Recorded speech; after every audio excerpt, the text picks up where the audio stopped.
बिहार विधानमंडल के मॉनसून सत्र का आज पांचवा और आखिरी दिन है, लेकिन आज भी सुबह की कार्यवाही हंगामे की भेंट ही चढ़ गई। दोनों सदन में विपक्ष के तेवर को देखते हुए सदन की कार्यवाही को 2 बजे तक के लिए स्थगित कर दिया गया है। 3 तस्वीरों के जरिए हालात आप समझ सकते हैं। विधानसभा में हो हंगामे के साथ शुरुआत होती है, विधान परिषद में भी वही जोरदार हंगामा नजर आया और सदन के बाहर और अंदर दोनों ही जगह प्रदर्शन के बाद कार्यवाही को दोपहर 2 बजे तक के लिए स्थगित किया गया है। बिहार में विपक्ष के पास एक ही मुद्दा है, एसआईआर यानी कि मतदाता पुनरीक्षण, जिसे लेकर वो किसी भी कीमत पर पीछे हटने को तैयार नहीं है। आज भी जब विपक्ष के नेता काले कपड़ों में सदन के अंदर पहुंचते हैं और मतदाता पुनरीक्षण के विरोध में प्रदर्शन करते हैं, जमकर हंगामा करते हैं, उसके बाद कार्यवाही को स्थगित करना पड़ा।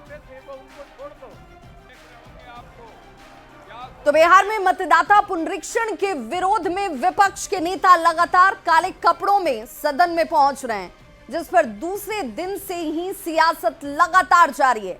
आज हंगामे की वजह से देखिए सदन की कार्यवाही को दोपहर 2 बजे तक के लिए स्थगित होने से पहले मुख्यमंत्री नीतीश कुमार ने विधानसभा और विधान परिषद दोनों ही सदनों में विपक्ष के काले कपड़े पर जमकर आलोचना की। सीएम ने अपने अंदाज में विपक्ष के नेताओं के इन काले कपड़ों पर जमकर चुटकी भी ली। ये लोग जब हंगामा करते हैं तो जरा देख लीजिए सबका कपड़ा कैसा पहने हुए है। ये जितना सब पटिया एक दूसरे के साथ है, सब एक ही तरह का कपड़ा पहने हो। आज तक दूसरे साल कभी एक दूसरे तरह से नहीं निकले थे, अब अभी अपना एक ही तरह का कपड़ा पहने हो, इसी तरह से कर रहे हो। तो एक बात तो क्लियर कट आ गया, अरे क्या है, आप भी कभी पहने थे, ये कपड़वा पहन के आते थे, वो उनको छोड़ दो। बाकी ज्यादातर लोग जो चल रहे हैं आप, ये हम रोज देख रहे हैं आप लोग को। ये लोग भी जो है, ये सब अलग अलग पार्टी वाले लोग, तो आप लोग एक दूसरे के साथ मिलके आप यही काम कर रहे हैं, उल्टा पुल्टा और कोई काम नहीं। घाय घाय सुनिए पूरा घाय घाय है, अरे पूरा घाय घाय है। नेता मुख्यमंत्री जी बोल रहे हैं, सुनिए। एक ही तरह का आई पहले पहनते थे, ये कपड़ा जो पहने हो सब, तो जो ही कह गई होगी तो उसी तरह से सब पहने हो। अलग अलग पार्टी वाला यही पहन, बिहार की जनता को जवाब वही है। विधानसभा में विधान जवाब दीजिए, नाम सब आराम पहन करके चल रहे हो। अरे ऐसा पहले होता था, हर दिन खाली यही भाई सुनिए कर रहे हैं। नेता बोल रहे हैं, आप जब तक सुनना चाहिए तो सुनते नहीं है। एक एक बात को सुनना चाहिए और अपनी बात यहाँ कहना चाहिए, लेकिन सुन ही नहीं रहे। सदन नेता बोल रहे हैं, आप लोग सुन नहीं रहे हैं।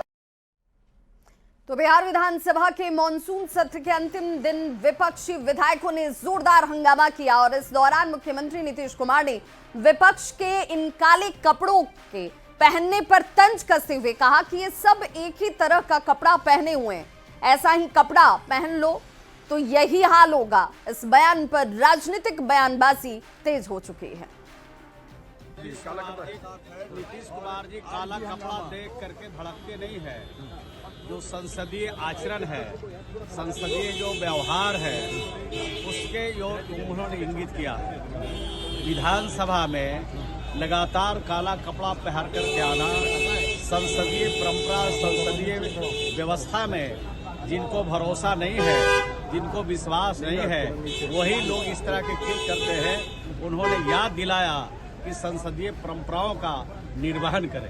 नीतीश जी काला कपड़ा देख के हड़क जाते हैं, कभी उजला कपड़ा देख के हड़क जाएंगे। जिस विषय पे चर्चा हो रही है उस विषय पे चर्चा नहीं करेंगे।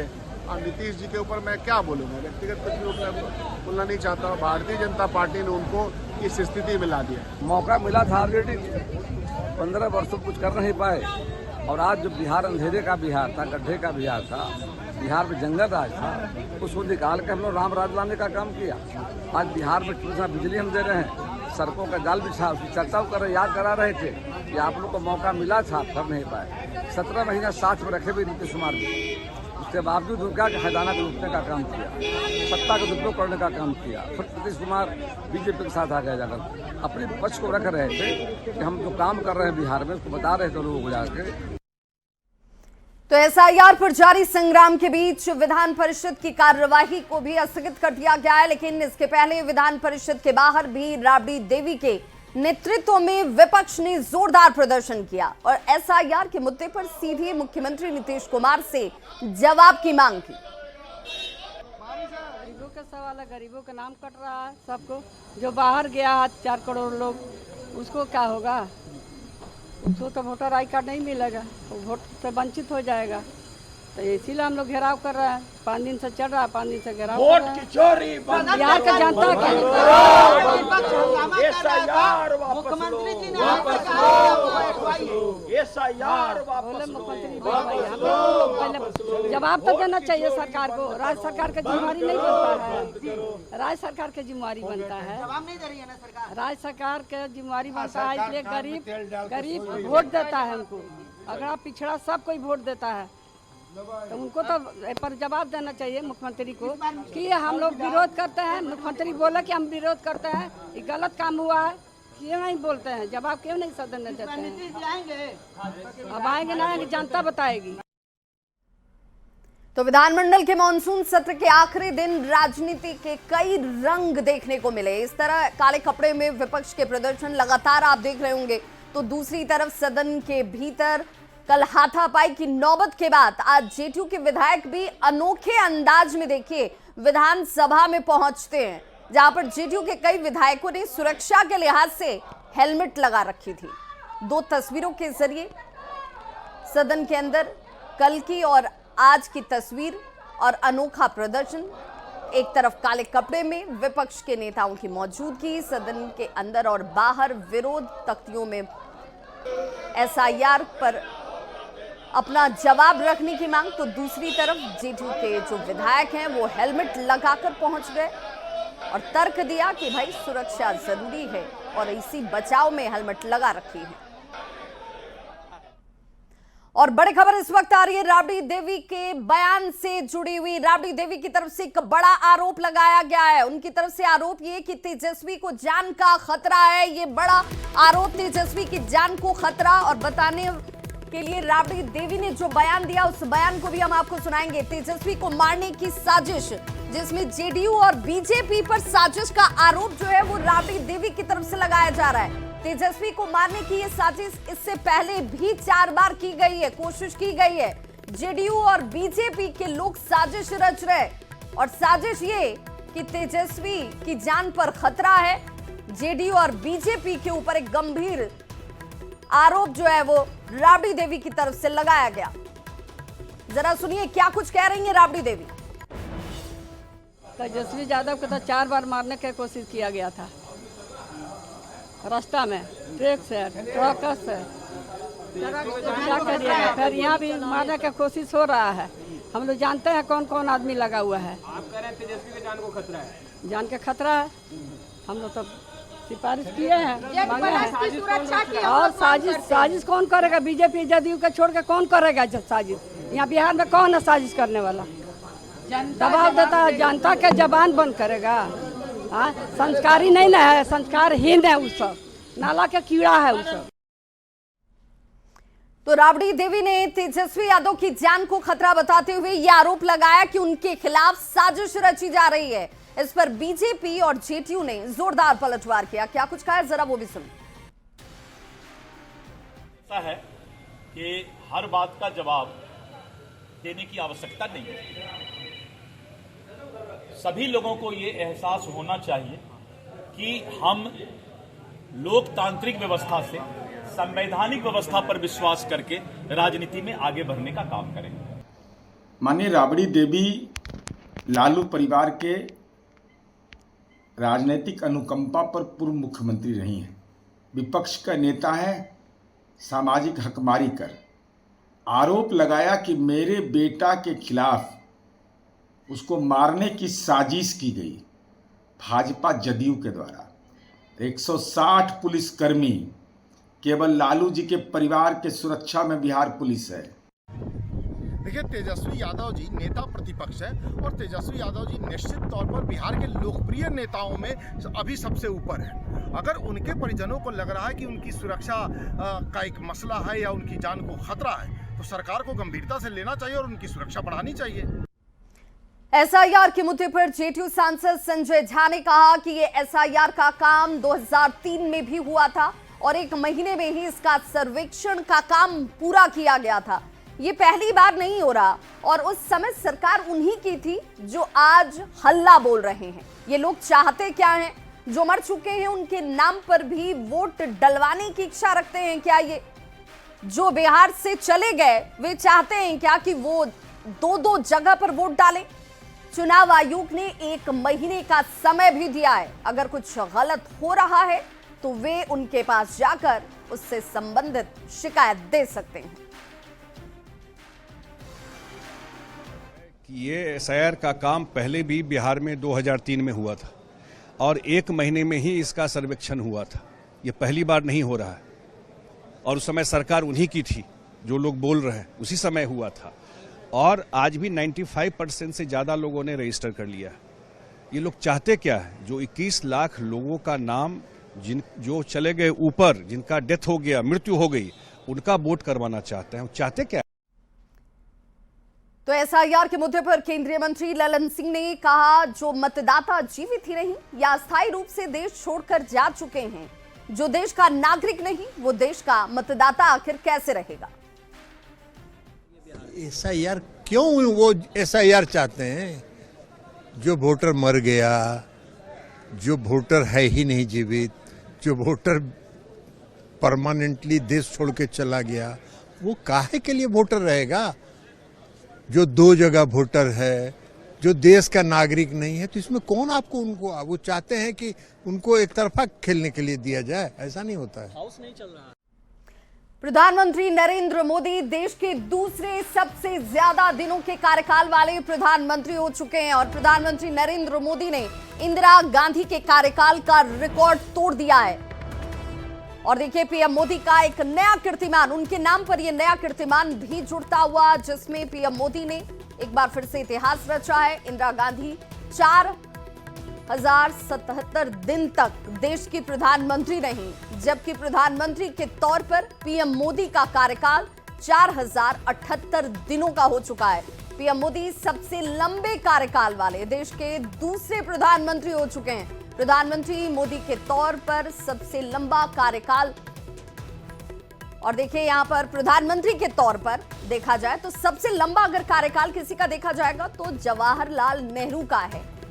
जवाहरलाल नेहरू का कार्यकाल 6130 दिनों का रहा था। उसके बाद दूसरे नंबर पर अब प्रधानमंत्री नरेंद्र मोदी आ चुके हैं और तीसरे नंबर पर इंदिरा गांधी चली गई हैं। बड़ी बात यह है कि प्रधानमंत्री के तौर पर पीएम मोदी का कार्यकाल नॉन स्टॉप यानी कि लगातार रहा है।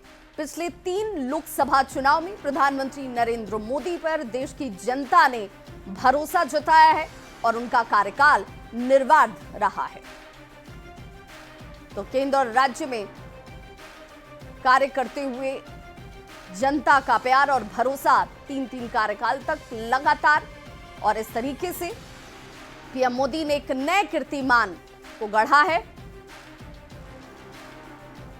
पर बिहार एनडीए नेताओं ने उनके इस जैसे ही ये उपलब्धि कीर्तिमान उनके नाम जुड़ा, उसे लेकर शुभकामनाओं का दौर शुरू हो गया और क्या कुछ कहा है जरा वो भी सुन लीजिए।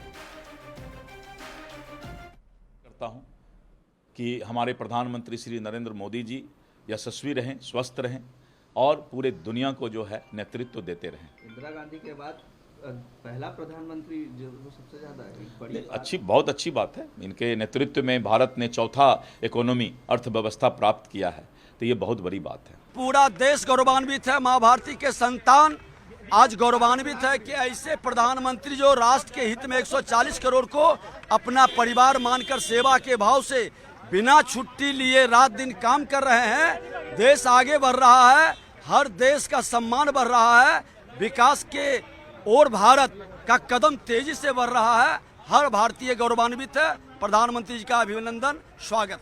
शुभकामना देते हैं कि सिर्फ देश में नहीं पूरी दुनिया में रिकॉर्ड बना दें देश के प्रधानमंत्री जी, यही अपेक्षा है हम सबकी, बिहार की जनता की, देश की जनता का, कि अच्छा काम कर रहे हैं, नेक काम कर रहे हैं, और नेक काम की वजह से बिहार और देश की जनता लगातार उनको जनादेश दे रही है, समर्थन दे रही है।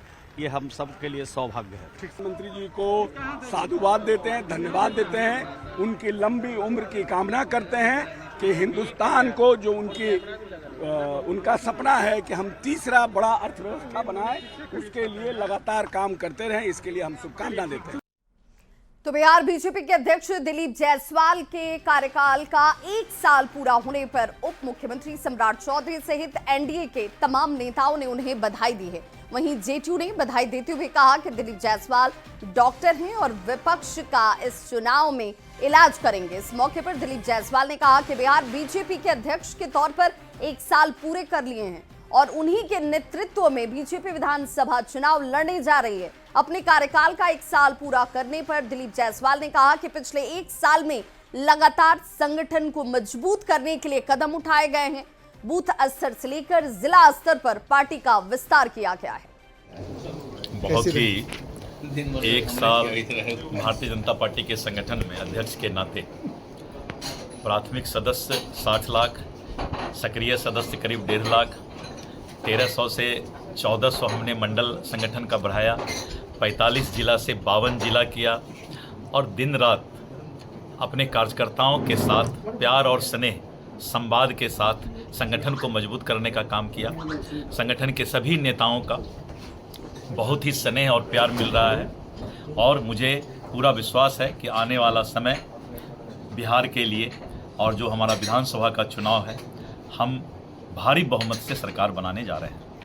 माननीय डॉक्टर दिलीप जायसवाल भाजपा प्रदेश अध्यक्ष का 1 वर्ष का कार्यकाल पूरा हुआ, जो राष्ट्रीय जनतांत्रिक गठबंधन का एक महत्वपूर्ण हिस्सा है और उनकी आकांक्षा और अपेक्षा है कि 2025 में माननीय नीतीश कुमार जी के नेतृत्व में एनडीए की सरकार बने।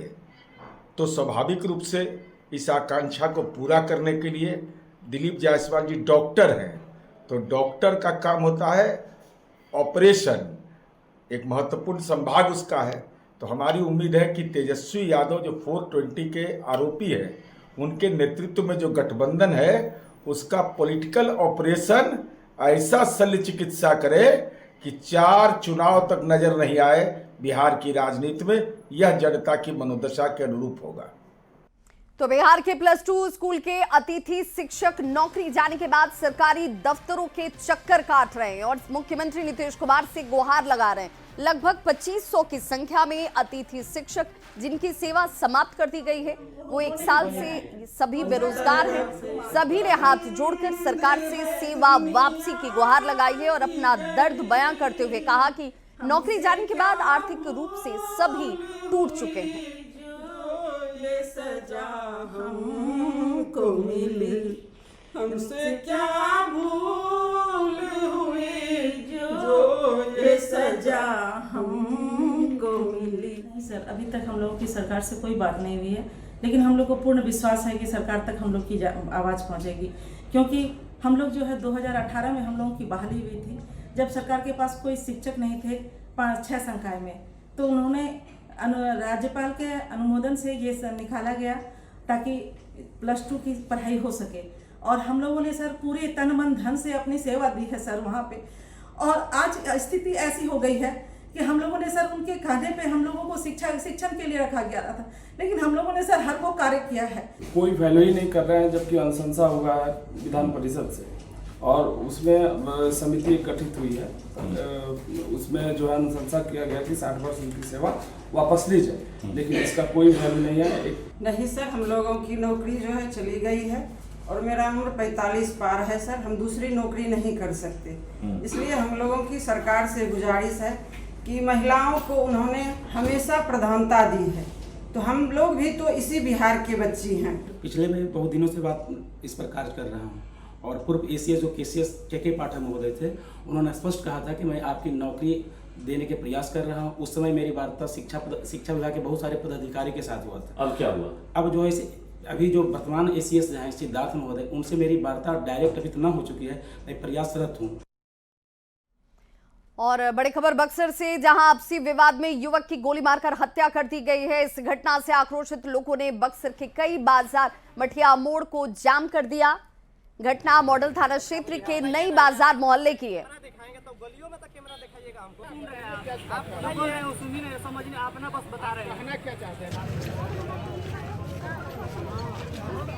तो इस बुलेटिन में बस इतना ही, लेकिन न्यूज़ 18 बिहार झारखंड पर खबरों का सिलसिला लगातार जारी है।